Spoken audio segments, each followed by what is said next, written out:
that nobody raised red flags in and of itself is a red flag. Got sent to the police academy. A Project Baltimore investigation prompting serious concerns for taxpayers over how Baltimore City Schools approves overtime for police officers. How can this happen without anyone throwing up a flare and saying, hey, we have a problem here? Sean Kennedy with the Maryland Public Policy Institute is calling for an independent audit, saying what Project Baltimore has uncovered is a big problem, and we need to know just how big. North Avenue should be completely transparent. Fox 45 first reported last week We got good movement. that Lawrence Smith, a Baltimore City Schools police officer and Dunbar's star football coach, racked up hundreds of thousands of dollars in overtime.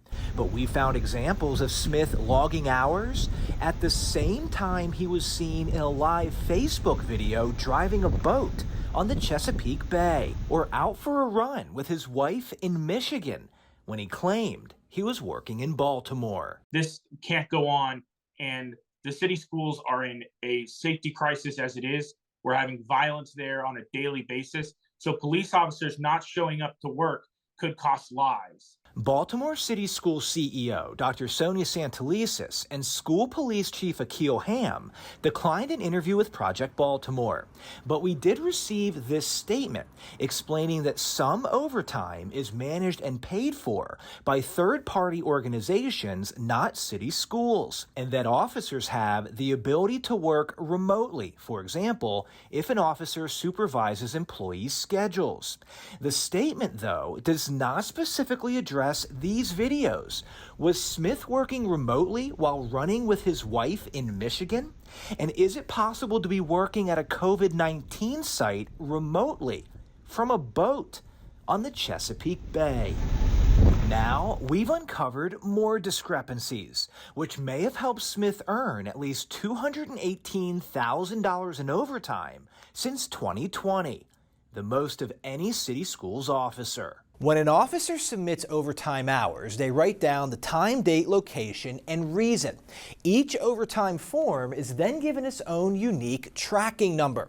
But Project Baltimore found a couple of examples that appear to show Smith was paid twice for the same hours. Both of these overtime forms were submitted for August 25th, 2020.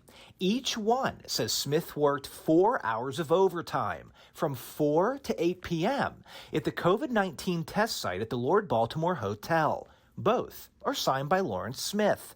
But look at this. The two forms have different tracking numbers. They were also submitted on different days and signed by different supervisors. According to Smith's pay logs, which we obtained from City Schools, he was paid 8 hours of overtime for August 25th, which means Smith got paid twice for working the same 4-hour shift. The same thing happened with these overtime forms. From May 25th, 2020, Smith signed off that he worked from 4 to 8 p.m. at the COVID-19 test site.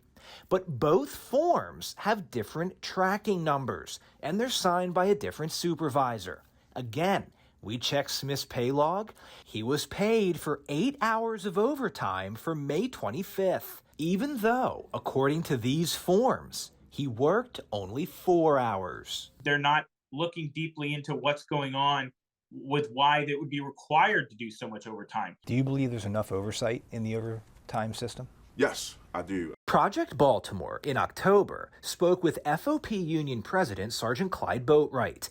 At the time, we only knew the amount of overtime Smith was earning, not the details of where and when he claimed to be working those extra hours.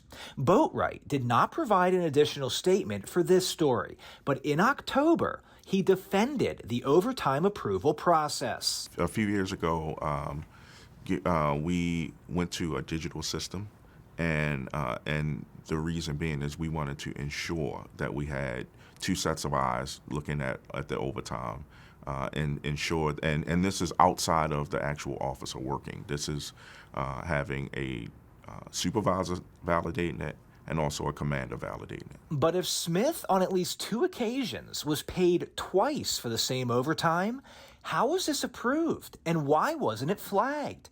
City Schools did not answer those questions in their statement. If North Avenue does anything short of an independent audit, they're not squaring with the public and the taxpayers and the students who are being ill-served by this. I'm Chris Pabst, and this is Project Baltimore.